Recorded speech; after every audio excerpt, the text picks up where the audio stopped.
want to understand why the Soviet Union collapsed, we need to travel back to 1968.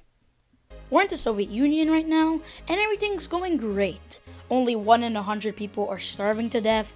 Alcoholism is still just a passing fad, and no one thinks that the US is actually gonna pull off that moon landing.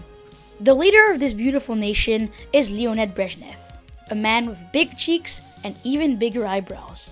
Sadly, that's what got him. He had such big eyebrows that he couldn't quite see the future. He could only see the now. And since the now was doing pretty good, he didn't have to innovate or improve anything. It's all gonna be just fine. Now let's go to 1985 Soviet Union. And everything is horrible! Vodka is more than an addiction. It's your next door neighbor. It's obvious that the US has won the arms race. The war in Afghanistan is as good as lost. And the economy is massively broken. It turns out that doing nothing as a leader is actually the perfect way to ruin your country.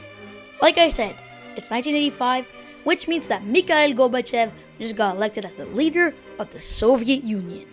It's time for perestroika and glasnost, 2 reforms to fix this sorry excuse of a country.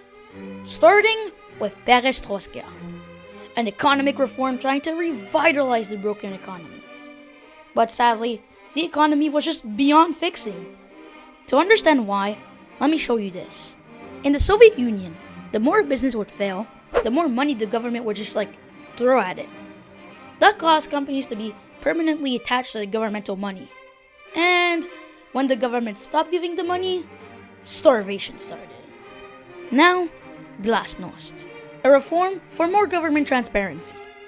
Glasnost finally allowed freedom of speech.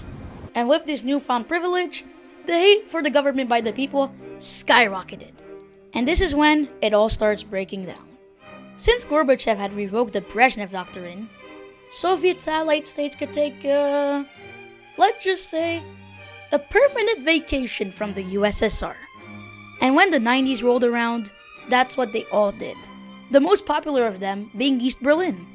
Then Gorbachev got kidnapped for a few days in 1991, and that's where it gets all tangled. But here's a super simple version. All the states of the Soviet Union, the biggest one being Russia, seeing that the government was a mess right now, took the opportunity when Gorbachev got kidnapped to permanently leave the Soviet Union, until the only one was left was Kazakhstan. 4 days later, it sadly left, and the Soviet Union came down with it.